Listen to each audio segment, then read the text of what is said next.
Bom dia, boa tarde, boa noite, concurseiros. Vamos lá para mais uma aula aqui com a professora Jaqueline Fogaça. Hoje a gente vai ver sinônimos e antônimos. Nós vamos começar pelos sinônimos, tá ok? Eu trouxe uma frase para vocês pensarem, perceberem, melhor dizendo, o porquê que sinônimos são tão importantes na construção do texto. Imaginem essa frase. Maria gostava muito de sua casa. A casa era grande, a casa tinha um quintal delicioso. Vejam vocês que em frases em que a gente não utiliza sinônimos, usar sempre o mesmo vocábulo deixa essa frase repetitiva, tá? E até estranha no ler, não é? Agora imaginem que a gente trocasse o segundo casa por residência e o último casa por lar. Vejam como é que fica. Maria gostava muito de sua casa. A residência era grande. O lar tinha um quintal delicioso. Vejam como fica muito melhor, fica um texto muito mais rico e muito mais gostoso de ser ouvido, é ou não é? Então, por esse motivo a gente tem a opção de estar trocando uma palavra pelo seu sinônimo na construção do texto, tá?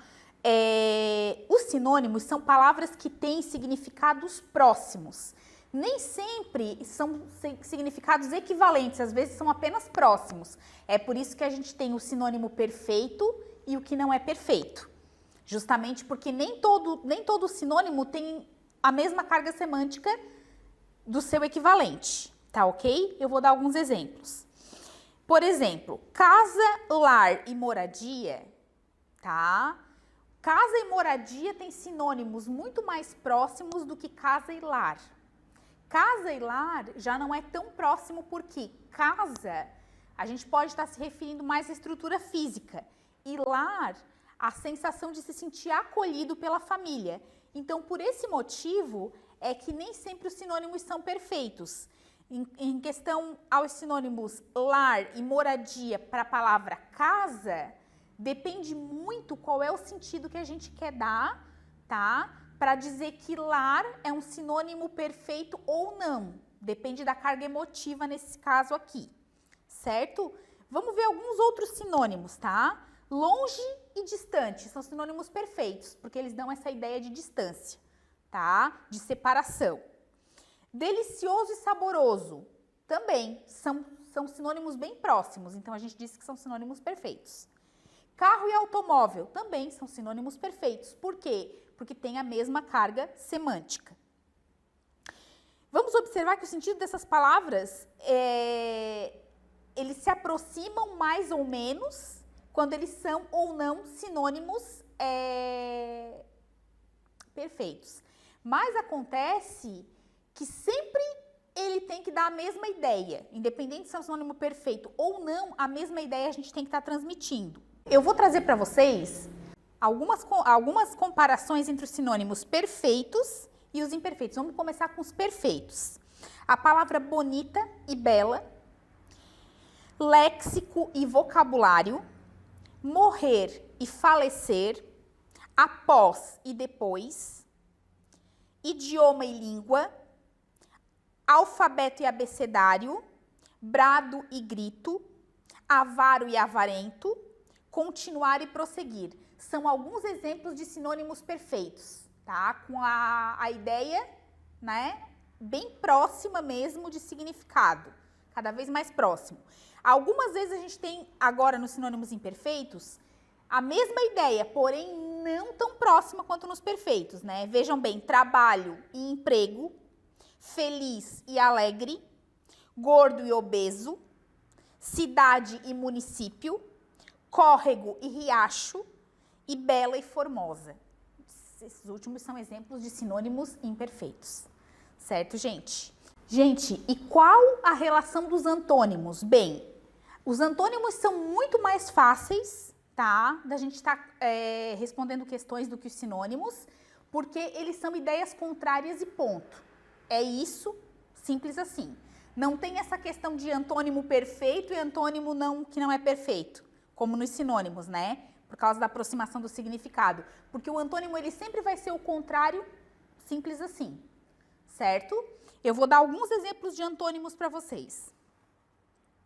Vamos supor, fechado e aberto, frio e quente, mole e duro. Mais exemplos de antônimos: claro e escuro, feio e bonito, vida e morte, delicado e grosseiro, falso e verdadeiro, profundo e raso, iluminado e sombrio, baixo e alto, gordo e magro, progredir e regredir, rápido e devagar, limpo e sujo, rir e chorar, acompanhado e sozinho, mais e menos, seco e molhado, soberba e humildade, pobre e rico, leve e pesado, ausente e presente, junto e separado, e forte e fraco. Alguns exemplos de antônimos, então.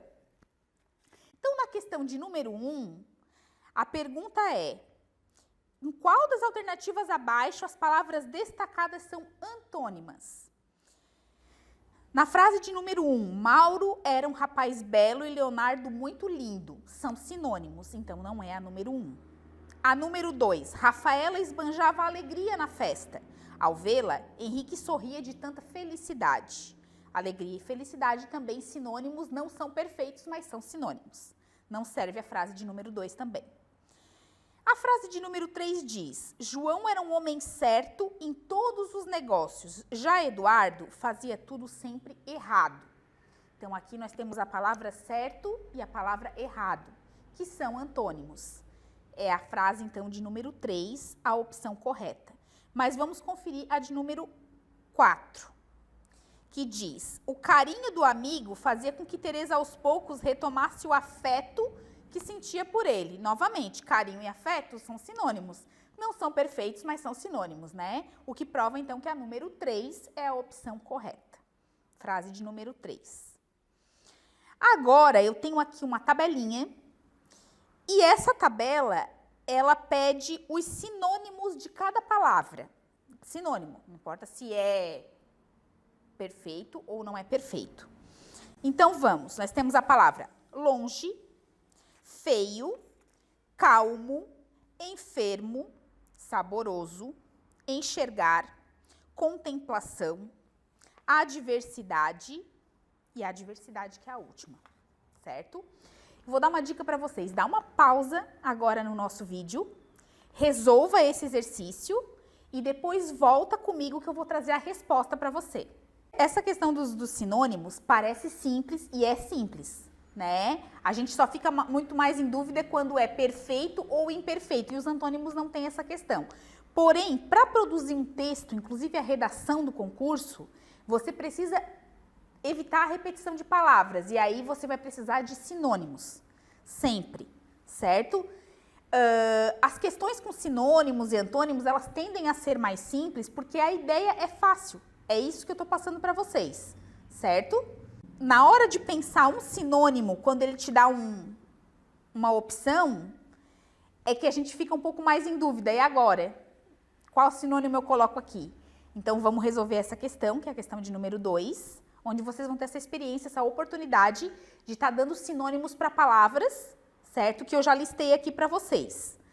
Então, vamos lá. Para a palavra longe, qual é o sinônimo? Distante. Para a palavra feio, pode ser horrível, por exemplo, certo? Calmo, tranquilo. Enfermo, doente. Saboroso, delicioso. Enxergar, ver. Contemplação, que ficou um pouquinho mais difícil, né? Então, o ato de contemplar é o ato de admirar, então troca contemplação por admiração. E adversidade por problema. É dois sinônimos. Porque a adversidade pode ser problema ou dificuldade. Para mostrar como, muitas vezes, na troca de sinônimos, a gente tem mais de uma opção, certo? E a gente coloca aquela com significado mais próximo, se esse for o nosso objetivo no texto, ou um pouquinho mais distante, se a gente achar que fica mais interessante, que fica melhor, certo? Agora vamos aos antônimos. Numa listinha também com palavras para a gente colocar o significado oposto. Vamos lá. Calor, tá? Molhado, defeito, riqueza, mal, fraco, raso, risada, falso, gentil, alegre e devagar. Quais os melhores antônimos para essas palavras? Eu sugiro para vocês, para o calor frio, para o molhado seco, para defeito a palavra qualidade, para riqueza a palavra pobreza, está facinho, para o mal a palavra bem, lembrando que esse mal é com L, tá? O mal que é contrário de bem é o mal com L, tá? O mal com U é o contrário de bom, tá? Aproveitando para lembrar vocês. Fraco, forte. Raso, profundo, ou só fundo mesmo, né? Risada, choro, lamentação, também eu colocaria no lugar de risada. Falso, verdadeiro, simplesinho. E gentil, grosseiro. Agora, temos ainda alegre, que seria triste, e devagar, que seria rápido. Então, para fechar essa nossa aula de sinônimos, eu quero lembrar que tanto sinônimos como antônimos são palavras que nós utilizamos nos textos para enriquecê-los, certo? Para repetir uma ideia sem repetir a palavra que a gente usou na primeira oportunidade, certo? E o antônimo para fazer essa ideia de contradição, de oposto. Poderão aparecer nas questões também como uma alternativa e perguntar se aquela ali, se tal palavra, vamos supor, se ausência e presença são antônimos, e aí perguntar se aquela alternativa é verdadeira ou falsa. Então, assim, pode ser que não apareça uma questão toda de sinônimos ou antônimos, mas em algum dado momento, misturado com uma questão de outro conteúdo, ele poderá sim aparecer, e é importante que fique claro essa diferença do sinônimo para o antônimo, do sinônimo perfeito para o sinônimo que não é perfeito. Tá ok, gente? Até a próxima aula. Bons estudos!